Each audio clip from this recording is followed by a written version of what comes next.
En los últimos meses, todos ustedes han sido testigos de que el trabajo de mi vida nunca ha estado basado en mentiras improvisadas o en sensacionalismo. Creo que he compartido parte de mi conocimiento con todos ustedes por igual, y también creo que he sido honesto al pedirles que hicieran lo mismo, aquí, en este canal. No creo en verdades absolutas e incuestionables, y es por eso que el video de hoy es un poco diferente. No porque vaya a decir algo distinto de lo que suelo presentar, sino porque voy a proponer que cada uno de ustedes responda la pregunta del título antes incluso de ver el video. Lo que voy a presentar no es un intento de distorsionar su conocimiento religioso ni de cuestionar su fe. Sin embargo, creo que es importante que hagamos una pausa para reflexionar sobre uno de los personajes más enigmáticos de la historia de la humanidad, ya sea interpretado como un arquetipo o tomado de manera literal. Como mencioné antes, me gustaría que respondieran: ¿consideran ustedes que Jesucristo es la mayor mentira de la humanidad? Si, de alguna manera, la historia que conocen está basada en manipulaciones que los alejan de una comprensión más fiel e íntima de su propia espiritualidad, algo que los distancia del verdadero significado de Cristo, entonces, quizá, este video sea necesario. Crecer en un país latino no es fácil. Mi vida, en particular, no fue de las peores en términos de espiritualidad. Comenté hace algunas semanas que mi familia era diferente a la mayoría de las familias de mis amigos de la infancia, pues mis padres, tíos y abuelos tenían una espiritualidad intensa. Curiosamente, crecí en un ambiente fértil donde era posible dialogar sobre cuestiones religiosas, con facilidad, respeto y comprensión. Era un lugar donde las personas podían hablar sobre el cuerpo y el alma de manera libre, sin involucrarse en discusiones excesivas. El respeto, aunque no siempre fuera la fuerza motriz de la familia, y, principalmente, la manera de experimentar la espiritualidad, siempre marcaron un antes y un después en mi vida. Eso fue lo que me permitió cultivar una curiosidad constante. En cuanto una duda se resolvía, otra surgía.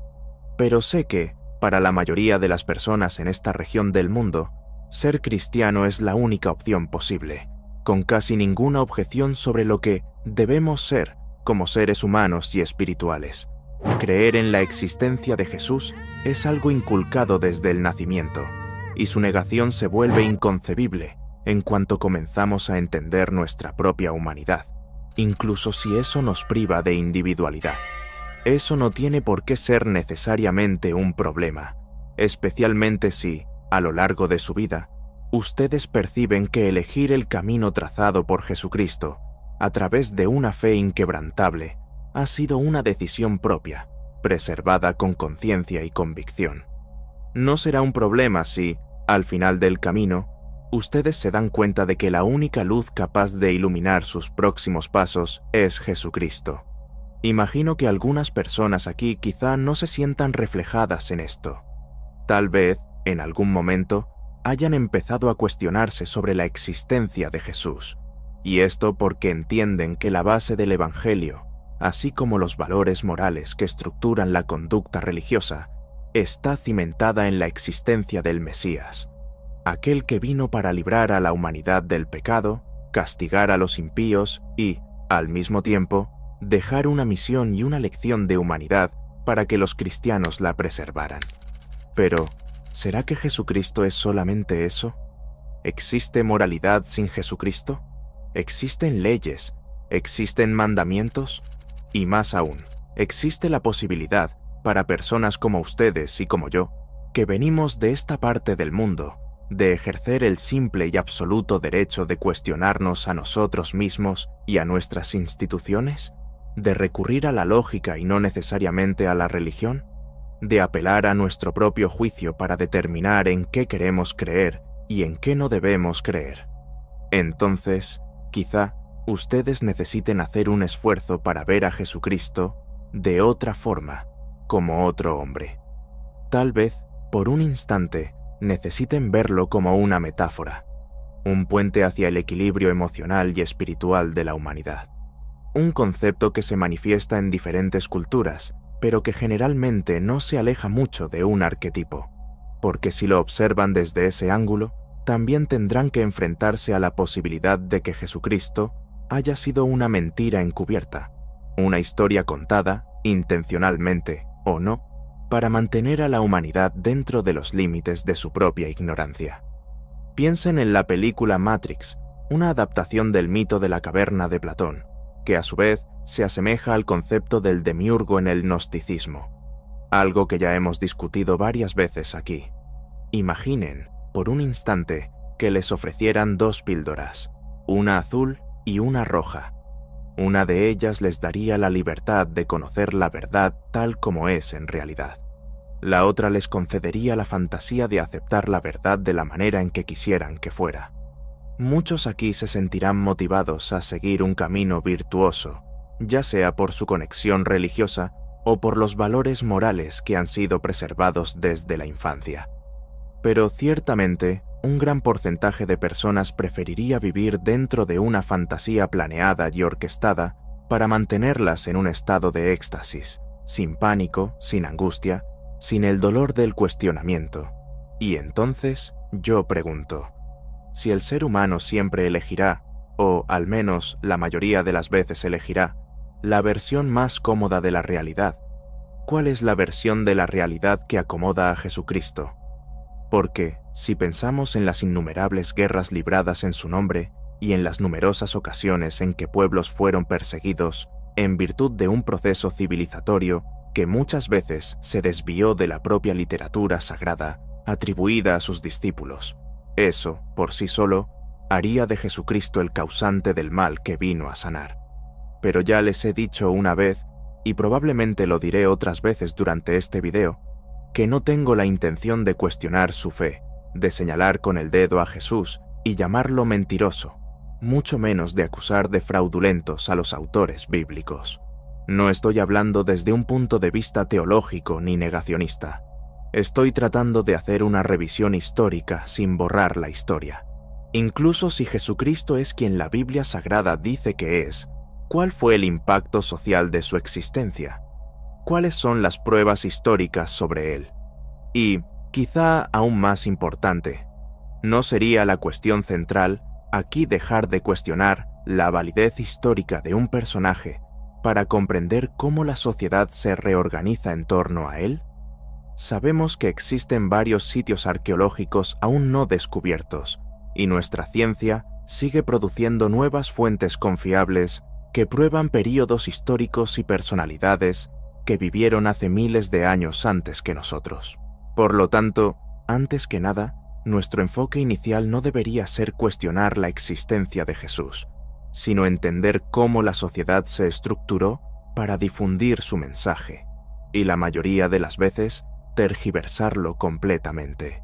Los dioses considerados paganos influenciaban a pueblos que eran vistos como heréticos, y, para estos dioses, se realizaban sacrificios, muchas veces relacionados con la vida agrícola y con la creencia de que una providencia milagrosa llegaría inmediatamente después del sacrificio. ¿Por qué les digo esto? Porque, cuando el pueblo llega a Israel, listo para buscar una identidad propia, el primer gran proceso histórico-cultural que ocurre en esa región es la expulsión de cualquier tipo de culto extranjero y la preservación de la identidad del pueblo de Dios, impidiendo que se mezclara con los demás pueblos que vivían en los márgenes de Canaán. Eso era importante para que dicho pueblo se distinguiera de la mayoría, pues no se trataba solo de un grupo guerrero, sino de un pueblo santo, un pueblo que quería gobernar por la palabra, y no necesariamente por la espada.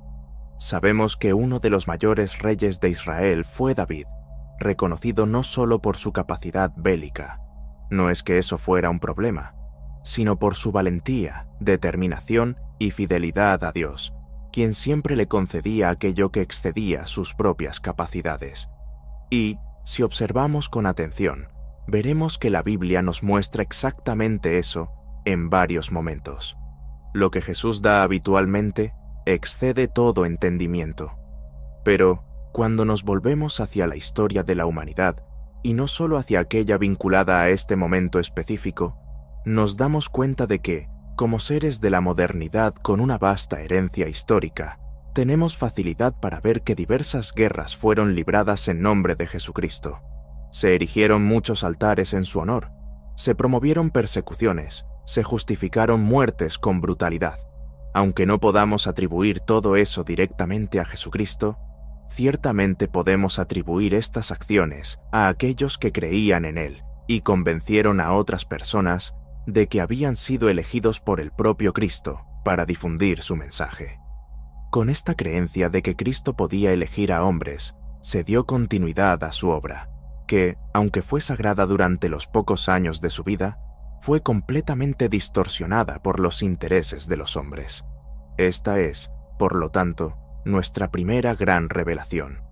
Jesucristo puede no ser una mentira, pero las personas ciertamente lo han utilizado como un instrumento de convencimiento para mantenerse en el poder, para allanar un camino de enriquecimiento fácil y para manipular a las masas, convenciéndolas de que todo lo que hacían, por más cuestionable que fuera, era la voluntad de Cristo. Todos saben que la voluntad de Cristo, al menos a través de estos intermediarios, es considerada bendita, incluso cuando, en la práctica, es maligna. Es aceptable, incluso cuando es inaceptable, porque, obviamente, Jesucristo tiene sus propios planes y deseos, porque, obviamente, Él nos pone a prueba, porque, obviamente, Él lo es todo, pasado, presente y futuro. Cuando Jesús quiere dar algo, no debes cuestionar, debes inclinar la cabeza y seguir. Este es un discurso peligroso, pues, cuando se coloca en los labios de personas malintencionadas, se vuelve difícil discernir si tales palabras están realmente alineadas con lo que Jesús realmente proclamó. Recuerden el Sermón de la Montaña. Jesucristo era una personalidad sumamente interesante, especialmente si usamos la propia Biblia para negar aquello que algunas personas quieren que creas. Fue uno de los primeros, quizá el más grande, filósofos de la humanidad, y su creencia o descreencia debe ser debatida con la misma seriedad con la que se debate la de personajes como Aristóteles y Sócrates. Fue él quien habló sobre la verdad que debe ser perseguida constantemente, porque había una validez espiritual en este discurso, dentro del contexto en el que estaba inserto. Él sería el camino, la verdad, un libertador de las cadenas, alguien que traería consuelo y significado a la vida humana, y todos aquellos que persiguen la verdad lo encontrarían. Filosóficamente, este es un discurso bellísimo. Aquellos que no creen en mí, así es como Jesucristo quería que ustedes lo escucharan, no deben creer solo por creer, sino porque buscaron la verdad, y en la verdad me descubrieron. Y este discurso, ampliado en la modernidad, no es más que decir que, mientras mantengamos nuestros corazones puros y busquemos siempre la verdad, tendremos todas las respuestas religiosas que tanto necesitamos. Al final, independientemente del Dios o del Jesús en el que las personas quieran que creas, no será difícil encontrarlo. Veo obispos utilizando estrategias de mercadotecnia para enriquecerse digitalmente. Veo personas haciendo discursos populistas para ilusionar a las masas y extraer de ellas el dinero que ellas mismas necesitan. Veo el creciente enriquecimiento de estructuras religiosas antiguas que se mantienen en el poder con billones de dólares, difundiendo desinformación e ignorando las verdaderas cuestiones de la humanidad, pues no reflejan ni espiritualmente ni filosóficamente aquello que Jesucristo enseñaba. Desde pequeño, siempre me pregunté si estas personas sabían algo que yo no sabía, si realmente conocían mucho sobre teología, sobre la existencia del Mesías, y aún así se atrevían a desafiar toda esa autoridad y soberanía en nombre del dinero. Siempre tuve una duda latente. ¿Estas personas están al servicio del mal que solo conocía de nombre? ¿O serán simplemente seres humanos absorbidos por su propia avaricia y malas intenciones? ¿O quizá simplemente decidieron negar a Dios, convenciéndose poco a poco de que estaban haciendo un buen trabajo, a pesar de utilizar medios poco convencionales y moralmente cuestionables? La razón por la cual estoy hablando de estas personas es que no puedo ignorar un hecho central. Si Jesucristo fue un hombre real, no puede ser solo una mentira filosófica que modificó completamente la mentalidad occidental. Si existió, entonces, no puede estar desprovisto de intención. Y, si hay una mentira que ha sido contada, y esta mentira ha sido repetida por tanto tiempo, también es importante entender quién la contó. Ahora, permítanme contar una historia, antes de que sea una vez más tergiversada. Existen innumerables adaptaciones cinematográficas que hablan sobre Jesucristo. Si eres un principiante y no tienes mucho conocimiento bíblico, tu principal guía para la historia de Jesucristo será la iglesia. Sí, irás a las iglesias los domingos, a las misas y quizá, dependiendo de tu religión, incluso todos los días. Pero ahí no tendrás acceso directo a la Biblia. Tendrás, en cambio, una versión condensada y cuidadosamente alineada con los intereses de una organización religiosa. Y aquí ni siquiera me refiero solo a la Iglesia Católica, aunque sea uno de los mayores ejemplos. Cualquier religión traerá la Biblia al escenario para que sirva a una agenda política y económica. Si eres más joven y no tienes miedo a adaptaciones que cambian drásticamente la historia real con fines dramáticos, existen películas que pueden ofrecer una visión, no necesariamente histórica, pero sí emocional, del impacto de la vida de Jesucristo. Algunas adaptaciones se alejan de la narrativa bíblica, como La última tentación de Cristo, una película que busca retratar la semántica y la espiritualidad de los últimos momentos de Cristo. Otras, como La pasión de Cristo, de Mel Gibson, presentan a Jesús como símbolo del sacrificio, un hombre que muere por el pueblo, siendo una película mucho más coherente con las tradiciones judías. Pero lo que diferencia estas dos adaptaciones, para aquellos que no han visto ambas, es que, aunque la primera se destruye completamente en relación con la historia bíblica, es más realista. Este es el punto de cohesión en mi estudio sobre Jesucristo y esta posible mentira planeada. Mientras que una de las películas es literal y cronológica, con pocas sutilezas para revelar algo que considera real, la otra se aleja completamente, buscando en la inmaterialidad y en las entrelíneas de lo que no fue dicho su vínculo entre lo divino y lo humano. En mi opinión, no hay mejor manera de experimentar la vida de Cristo que comprender la simplicidad de lo que Scorsese nos ofrece con la brillante actuación de Willem Dafoe.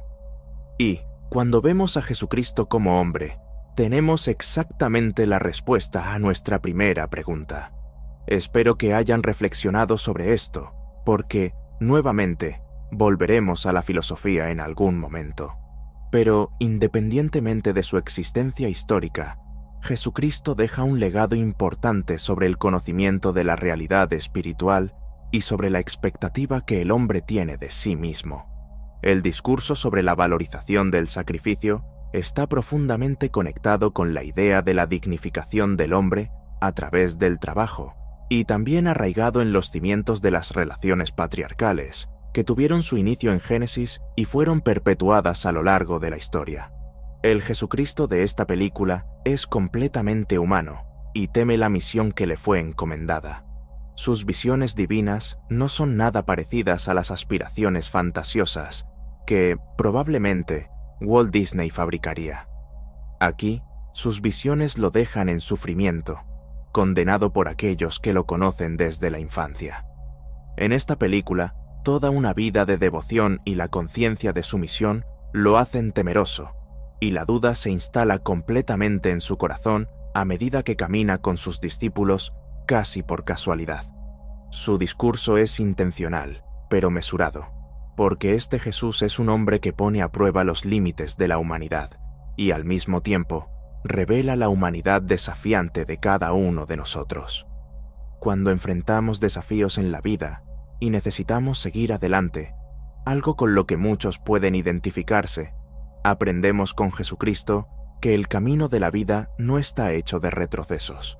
Esta parte filosófica, francamente, es la que más me conmueve, porque, como alguien que siempre ha buscado la verdad, que ha desafiado estructuras religiosas y políticas, o que ha preferido creer en sus propias verdades, aunque estén sesgadas, en lugar de aceptar verdades impuestas, no puedo experimentar a Jesucristo como Dios antes de experimentarlo como hombre.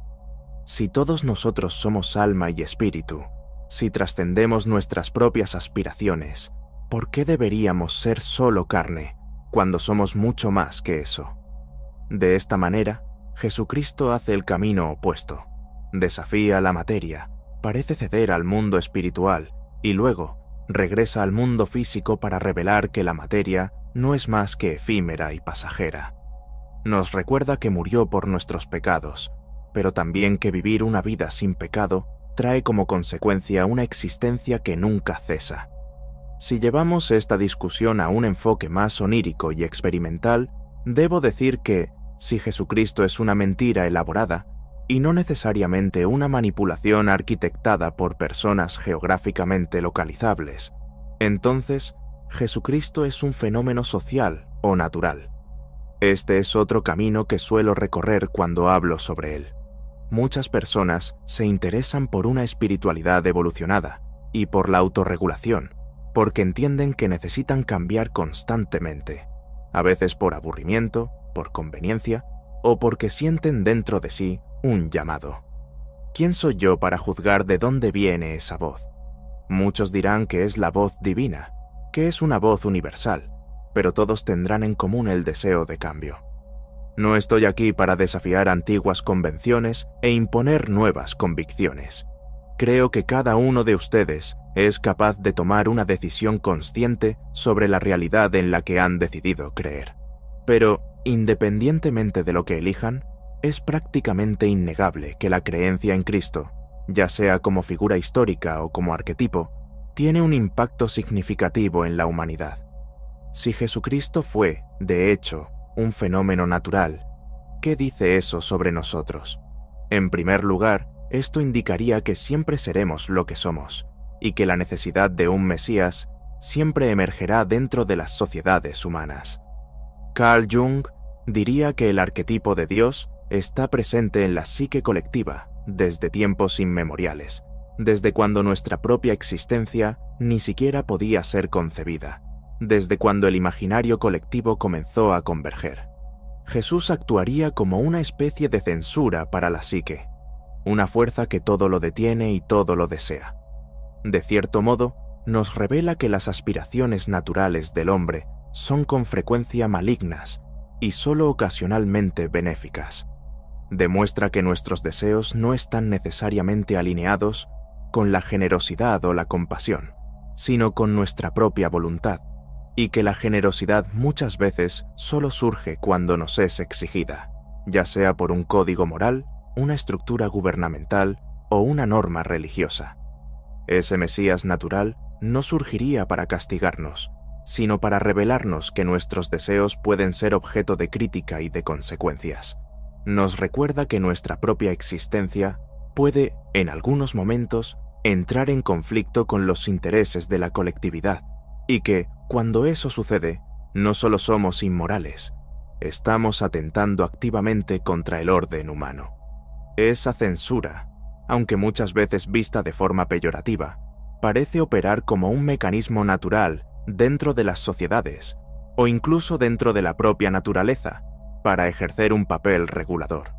Su propósito sería garantizar que ninguno de los elementos que componen la humanidad se autodestruya. Es como si la propia naturaleza creara la idea de un ser divino que ordena y organiza el mundo, para que nosotros, seres pequeños, fuéramos frenados en nuestras intenciones pecaminosas. Recuerden el diluvio, surge como un fenómeno natural, una fuerza destructora que arrasa con la corrupción de la tierra y aniquila a los impíos. Así, Jesucristo sería una mentira contada por el universo, por la naturaleza, por el vestigio de racionalidad humana que atraviesa las civilizaciones. Independientemente del hilo conductor que los conecte con su espiritualidad, Jesucristo vendría para establecer un vínculo con lo más esencial en la preservación del mundo, y también con aquello que limita nuestra relación con él. Al final de cuentas, Jesucristo viene para demostrar por qué nosotros, como criaturas, muchas veces nos interesamos más por la destrucción que por la reconstrucción. Esto lo colocaría, según lo que se encuentra en la literatura sagrada, como un hombre que vino al mundo para salvar a la humanidad, o, de forma equivalente, como un hombre que vino a enseñar, por medio de ejemplos y parábolas, cómo debemos vivir guiados por la servidumbre. Ahora, hay una parte histórica que merece ser explorada. Jesús de Nazaret vivió en Galilea hace aproximadamente 2000 años. Recuerden que estamos en el año 2025. Por lo tanto, no es de ninguna manera incorrecto afirmar que Jesucristo existió en carne y hueso, así como tú y yo. Sin embargo, los estudios contemporáneos, realizados por diversos académicos alrededor del mundo, no llegan a un consenso absoluto sobre el hecho de que Jesús haya vivido en Galilea. Aún así, existe una cohesión académica en relación con el lugar y el período de su muerte. Entre los investigadores, el consenso mayor es que Jesús fue contemporáneo de Juan el Bautista, y que, de hecho, fue crucificado por Poncio Pilato. Se ha observado que Jesús probablemente falleció entre los años 30 y 36 después de Cristo, mientras que Poncio Pilato actuó como gobernador romano entre los años 26 y 36 después de Cristo, lo que hace técnicamente posible que Jesús haya vivido hasta un año después del final del gobierno de Pilato.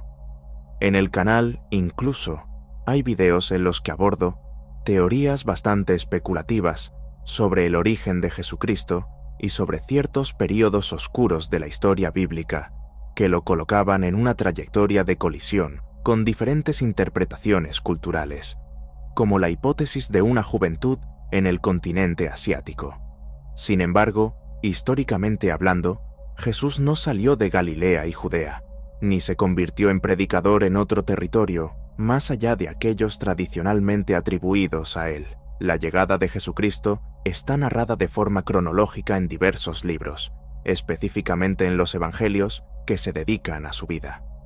Por ejemplo, los relatos de Mateo capítulos 1 y 2 sugieren que Jesús posiblemente nació durante el reinado de Herodes el Grande, probablemente entre los años 37 a.C. y 4 a.C., período en el que Herodes permaneció en el trono. Curiosamente, este rey es recordado por haber sido responsable del asesinato de miembros de su propia familia y por la persecución de rabinos. Lucas capítulo 1, versículo 5, también ofrece una pista interesante al mencionar que Herodes reinaba antes del nacimiento de Jesús, lo que se alinea con la cronología y la narrativa asociadas al rey romano, según lo mencionado en Mateo. Sin embargo, en ese mismo libro hay una referencia a Quirino, cuya existencia solo se confirmaría alrededor de los años 6 o 7 después de Cristo, cuando Herodes ya no era rey. En otro pasaje de Lucas, Jesús es descrito como alguien que tenía 30 años cuando inició su ministerio. Por otro lado, el libro de Hechos, al mencionar este ministerio, que, como es de conocimiento general, fue breve, afirma que sucedió al ministerio de Juan el Bautista. Además de todo esto, Hechos capítulo 10, versículo 37, sitúa el inicio del ministerio de Juan en el año 15 del gobierno de Tiberio, es decir, entre los años 28 y 29 después de Cristo, mientras que, de forma clásica, se cree que Jesús murió entre los años 30 y 36 después de Cristo. El estudio del Evangelio no puede limitarse al ámbito religioso, debe desarrollarse con un enfoque profundo y con un esfuerzo histórico. Fue a través de este interés, menos religioso y más histórico, que se llegó a algunas conclusiones, como la de que, probablemente, Jesucristo nació entre los años 6 y 4 a.C. Esta hipótesis se conecta más con la cronología del reinado de Herodes que con el ministerio de Juan o con el gobierno de Tiberio, que, en algunos momentos, sugieren una fecha de muerte de Jesús posterior al gobierno de Poncio Pilato. Debemos notar que comprender la historia de Jesucristo no es un esfuerzo exclusivamente espiritual. No estamos solo examinando la filosofía detrás del hombre, sino que estamos tratando de comprender sus pasos a través del Evangelio, que se configura como una construcción literaria y religiosa de su trayectoria. Aquellos que tuvieron el interés y la misión de revelar los pasos de Dios, como la lámpara para el mundo mencionada en la Biblia, encontraron en los relatos una multiplicidad de versiones. Una de las principales razones para esta diversidad es la ausencia de un rigor científico profundo y la transmisión del conocimiento mediante la oralidad. En esa época no existía un calendario unificado, lo que facilitaba la atribución de impresiones basadas en relatos en lugar de evidencias concretas, aun cuando la literatura pretendiera versar sobre la verdad y el conocimiento. Estamos tratando con estructuras sociales antiguas que no disponían de herramientas tan complejas como las que poseemos hoy en día para realizar estudios científicos e históricos. Es precisamente por ello que hoy contamos con historiadores que, aunque no estuvieron presentes en la época, realizan estudios etimológicos, físicos y estructurales, y continúan excavando nuevos sitios arqueológicos para iluminar nuestra historia. Cuando dejamos de ver a las personas del pasado solo como comunicadores incapaces de expresarse y comenzamos a comprenderlas como individuos que poseían un entendimiento distinto de la realidad, capaces de organizarse y mapear el mundo de maneras diversas, nos damos cuenta de que no hay, necesariamente, un error de cohesión en la narrativa histórica. No podemos tampoco dejar de mencionar a los diferentes autores y fuentes históricas que utilizaron sus conocimientos, aunque muchas veces limitados, para componer los relatos, sin hablar de las traducciones, que posiblemente ocasionaron grandes pérdidas, y de las diversas interpretaciones de las escrituras a lo largo de los siglos. Por ejemplo, la historia de Jesús no puede desconectarse de una realidad cultural. Es un hecho aceptado entre historiadores que Jesús existió como predicador y que vivió pocos años en esa función, pero logró establecer un ministerio grandioso durante el reinado de Tiberio, probablemente entre los años 28 y 29 después de Cristo. Para comprender esta etapa, los estudiosos recurrieron al Evangelio de Juan y, en algunos momentos, al libro de Hechos para redefinir el inicio de la filosofía de Cristo dentro de los aspectos históricos atribuidos al período de Tiberio. Siempre me ha parecido curioso cuando se utiliza la ciencia como una crítica contra la religión, cuando, en realidad, a lo largo de toda la civilización humana, la ciencia ha intentado explicar la religión a través de aspectos que faciliten su comprensión. Astrónomos de todo el mundo han buscado establecer la fecha de la crucifixión de Jesucristo, no solo el año en que ocurrió, sino también utilizando el movimiento lunar, con cálculos específicos extraídos del calendario hebreo. Desafortunadamente, estos estudios han llevado a resultados bastante interesantes. Recuerda que la fecha límite para la muerte de Jesucristo debe situarse alrededor del año 36 después de Cristo, debido al fin del gobierno de Poncio Pilato, con un ministerio que probablemente comenzó entre los años 30 después de Cristo. El análisis de fechas históricas, especialmente a partir de la fiesta de la liberación, celebración hebrea que conmemoraba la liberación del pueblo de Egipto, permitió que los estudiosos estimaran fechas como el 7 de abril y el 3 de abril del año 33 después de Cristo como las más probables para la crucifixión. Estoy seguro de que muchos de ustedes simplemente aceptan la existencia de Jesucristo, incluso si solo fue un predicador con una gran enseñanza filosófica, pero pocos han tenido acceso a esta información. Incluso aquellos que no leen la Biblia no están necesariamente en busca de pruebas. Muchos terminan absorbiendo aquello que ya consideran una verdad absoluta. No estoy juzgando esta postura, solo me parece interesante notar que la información contenida en la Biblia puede estar en consonancia con datos históricos, no para negar la fe, sino, en algunos casos, para reforzarla. Podemos tener dudas sobre la verdadera enseñanza dejada por Jesucristo y sobre la utilización del conocimiento que transmitió a lo largo de la historia de la humanidad. Podemos lamentar que las primeras comunidades cristianas que influyeron profundamente en el gnosticismo se hayan distanciado grotescamente entre sí, manteniendo concepciones diversas sobre las enseñanzas de Jesús. También podemos cuestionar si los libros apócrifos ofrecen una mayor variedad que la literatura sagrada tradicional.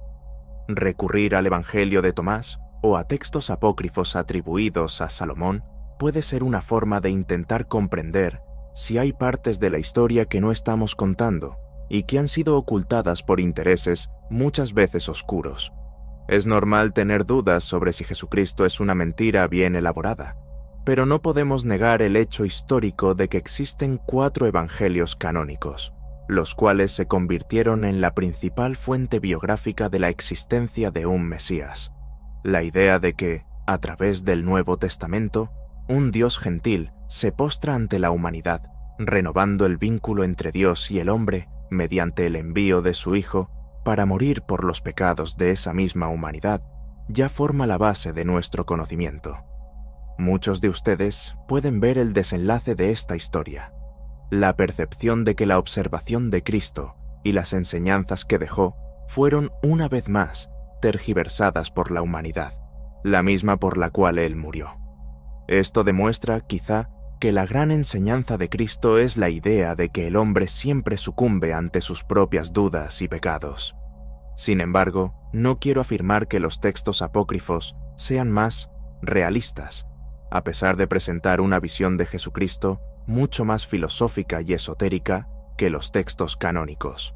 Nuestra historia pudo haber sufrido grandes interrupciones y haberse convertido en escenario de profundas manipulaciones religiosas que moldearon nuestra moral y conocimiento. Hay historiadores que han revisado todo nuestro acervo de saber, rescatando cada vestigio producido por la humanidad, que, durante mucho tiempo, nos mantuvo en la ignorancia. Aunque las narrativas apócrifas ofrecen una visión más compleja sobre ciertos personajes, son consideradas menos confiables, pues es difícil comprobar su autoría y determinar con precisión el momento de su escritura. Curiosamente, muchos de estos textos fueron elaborados antes de los 4 evangelios canónicos. Estudiar los evangelios canónicos es importante, pues revelan, de manera amplia, todo lo que la humanidad debería saber sobre Jesucristo. Quizá nos indiquen por qué la sociedad decidió postergar este conocimiento y dar lugar a interpretaciones equivocadas. Mientras Jesús se manifiesta en los evangelios sinópticos, también está presente en el Evangelio de Juan. Aunque ambos contienen pruebas históricas, hay dificultades para establecer fechas exactas. Por ejemplo, si es complicado determinar el momento de la muerte de Jesús, también existen incertidumbres sobre la fecha de la resurrección y sobre si la ascensión ocurrió de forma inmediata o si fue postergada, marcando un punto de inflexión histórica. Se puede especular que algunos milagros tan importantes para el Evangelio, como en Marcos, donde aproximadamente el 31% de la narrativa se dedica a los hechos mesiánicos, puedan ser considerados, desde una perspectiva histórica, elementos que requieren verificación y revisión. Obviamente, al leer la Biblia dentro de un contexto religioso, no podemos dejar de abordar el tema de la inerrancia bíblica.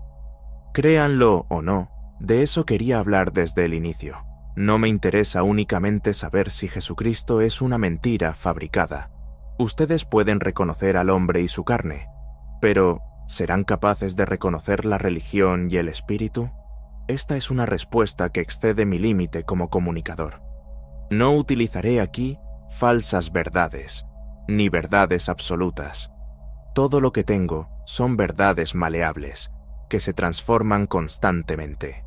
Sin embargo, si hablamos de la inerrancia bíblica, nada de lo que hemos discutido tendrá sentido, pues esta doctrina postula una Biblia libre de cualquier crítica o contradicción, una coherencia que supera los límites de la lógica.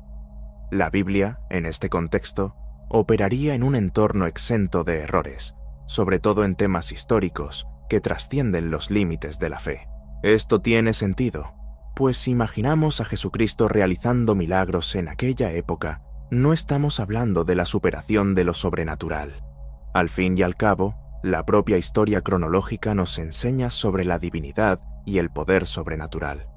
Esta es la parte lógica, Pero no somos únicamente seres lógicos, también somos espirituales y constantemente surgirán respuestas que intenten fusionar historicidad, religión y componentes científicos, independientemente del conjunto de creencias al que pertenezcamos. La inerrancia bíblica, por su parte, surgió específicamente en los Estados Unidos en los años 70. Este concepto utilizó la idea de la infalibilidad bíblica, presente en varias culturas religiosas, para interpretar la Biblia como una construcción consagrada por sí misma. Estos temas siempre han sido polémicos y, justamente por eso, fueron casi abandonados en el siglo XIX, permaneciendo poco discutidos desde el punto de vista científico e histórico hasta los años 70, cuando se mantenían restringidos a marcos filosóficos y culturales de las sociedades ortodoxas. Entre los años 70 y 80, diversas discusiones teológicas hicieron que las personas comenzaran a revisar este tema, intentando entender la Biblia como algo inmune a la crítica o al análisis histórico, principalmente en cuestiones que involucraban milagros y el ordenamiento místico, los cuales eran considerados intocables, incluso ante pruebas científicas. Esto es importante porque, al reflexionar nuevamente sobre Jesucristo, no solo nos preocupamos por su realidad o inexistencia, sino también por el hecho de que, independientemente de nuestras dudas y de la búsqueda científica a lo largo de la historia, para comprender a Jesús en su totalidad, no deberíamos cuestionar hechos históricos que están en consonancia con la Biblia. Al fin y al cabo, mientras la escritura es humana, la inspiración es divina. Los hombres pueden cometer errores, pero la existencia de la Biblia como pieza fundamental de la espiritualidad humana aporta, por sí misma, aquello que Dios esperaba que fuera producido.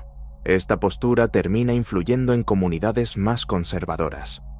Según estas comunidades teológicas, al utilizar la ciencia para intentar explicar la Biblia, estarías sujeto a la apostasía, lo que resultaría en un alejamiento de Dios y de los temas religiosos. Si el estudioso se ha distanciado de la Biblia, no habría razón para que esa persona la justificara. En otras palabras, cuestionar la existencia cronológica de un hecho sería, simultáneamente, cuestionar la veracidad de un libro que afirma haber sido escrito por Dios. Cuestionar lo que está escrito en la Biblia sería, para algunos, un acto de herejía, incluso cuando la duda no recae sobre el impacto espiritual y religioso, sino sobre el esfuerzo literario y cronológico del texto. Pero dejemos de lado a los teólogos de los años 70 de los Estados Unidos y formulemos la pregunta más obvia que deberíamos haber hecho desde el principio del video. Hace algún tiempo, presenté un video que abordaba un texto asociado a Poncio Pilato. Lo que me llamó la atención en ese momento fue que, aunque he estudiado esta historia desde hace mucho tiempo, existe poca evidencia sobre la existencia de personajes históricos, más allá de lo que está escrito. Parece que pasamos tanto tiempo cuestionando la veracidad de los textos antiguos, que, muchas veces, olvidamos buscar pruebas arqueológicas que corroboren esos relatos. Por eso, generalmente, no tengo miedo de traer textos apócrifos, incluso cuando no forman parte del canon cristiano. Pero, ¿cuál sería la prueba incontestable de la existencia de un personaje histórico? La verdad es que incluso Pilato, por haber sido un gobernador, tuvo su existencia cuestionada. Sin embargo, la arqueología logró, aunque parcialmente, descubrir inscripciones que confirman que fue gobernador en Judea.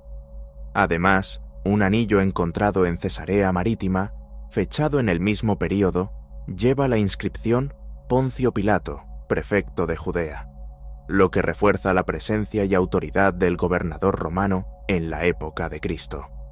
Arqueólogos también descubrieron en Jerusalén un osario que podría haber pertenecido a Caifás, el sumo sacerdote que estuvo presente durante la crucifixión de Jesús, en una de las fechas que mencionamos anteriormente. Podrías preguntarte si hay algo que compruebe que ese osario realmente pertenecía a Caifás. De hecho, fue encontrado dentro de una cueva en el año 1990 y, al principio, la comunidad científica adoptó cierta cautela respecto a su autenticidad. Sin embargo, el hallazgo reveló un detalle curioso e interesante. El osario estaba contenido en una caja decorada con inscripciones que indicaban que estaba destinado a Caifás. Aún más intrigante es el hecho de que este osario fue encontrado en una cueva funeraria al sur de Jerusalén, junto con otros osarios. La existencia de varios osarios y la ausencia de inscripciones o decoraciones más lujosas, típicas de las personalidades políticas de la época, llevaron a algunos historiadores a cuestionar su autenticidad. Si Caifás fuera, de hecho, el sumo sacerdote que se convirtió en uno de los mayores antagonistas de Jesucristo, se esperaría que su sepultura fuera sencilla, en concordancia con su posición política. Si hubiera consenso entre los investigadores, este hallazgo sería una pieza fundamental para explicar la existencia de Jesucristo dentro de un contexto más realista, demostrando, por ejemplo, que todo su calvario fue real y que su condena, a manos de sus principales verdugos, podría ser interpretada desde un punto de vista menos teológico y más filosófico. Sería la prueba de que un Mesías fue rechazado por su propio pueblo, una visión de un hombre santo cuyo destino quedó sellado en la crucifixión. Aún así, el osario de Caifás ha sido confirmado por diversos estudios, especialmente por especialistas israelíes, quienes tienden a creer en la veracidad del hallazgo arqueológico. Entre los descubrimientos más debatidos, destaca el osario de Santiago, que lleva la inscripción Santiago, hijo de José y hermano de Jesús. La pieza, encontrada en el año 2002, generó intensas discusiones entre los estudiosos sobre su autenticidad, pero análisis paleográficos indican que la escritura corresponde al período del siglo I. Este descubrimiento es otro ejemplo de la mezcla entre historia y cultura. Representa un vínculo arqueológico directo con la familia de Jesús, lo que contribuyó al debate sobre los lazos familiares mencionados en los relatos del Nuevo Testamento. Otros hallazgos importantes incluyen vestigios del palacio de Herodes, construcciones atribuidas a su reinado y artefactos que atestiguan la grandeza de sus obras. Además, investigaciones en lugares como la posible tumba de Jesús, la casa de Pedro en Cafarnaúm y la sinagoga de Magdala siguen realizándose, con el objetivo de profundizar en la comprensión del contexto histórico y cultural del Nuevo Testamento. Y continuarán realizándose, pues la ciencia está siempre vinculada al interés religioso. El hecho es que la arqueología, a lo largo de los años, ha revelado evidencias que respaldan los relatos bíblicos, sacando a la luz vestigios concretos de personajes y lugares descritos en las Escrituras. Y todo esto responde, al menos, a una duda central. Cualquier ángulo de esta historia revelará algo particular sobre Jesús. Realmente, no existe nada que lo niegue o lo confirme por completo, y al mismo tiempo, su vida está consumada. Como personaje histórico envuelto en tanto mito, se ha vuelto inconcebible contemplarlo en su totalidad. No dejó obras de su autoría y fue sintetizado a través de la visión de observadores, que incluyeron sus propias impresiones y observaciones. Pero es posible decir que Jesús se distanció mucho del hombre histórico, porque él no mintió. Él es una figura de su tiempo. Nosotros somos, en realidad, los mentirosos. Pero, ¿y si parte de esta historia hubiera sido ocultada deliberadamente? Los evangelios apócrifos presentan a un Jesús diferente del que conocemos en los textos canónicos. ¿Quién escribió realmente estas obras? ¿Por qué fueron excluidas de la Biblia? ¿Y qué nos revelan sobre la verdadera enseñanza de Cristo? En el próximo video, exploramos los misterios de los evangelios gnósticos y los secretos que la Iglesia intentó borrar de la historia. Haz clic en la tarjeta del video y continúa esta jornada por el conocimiento oculto.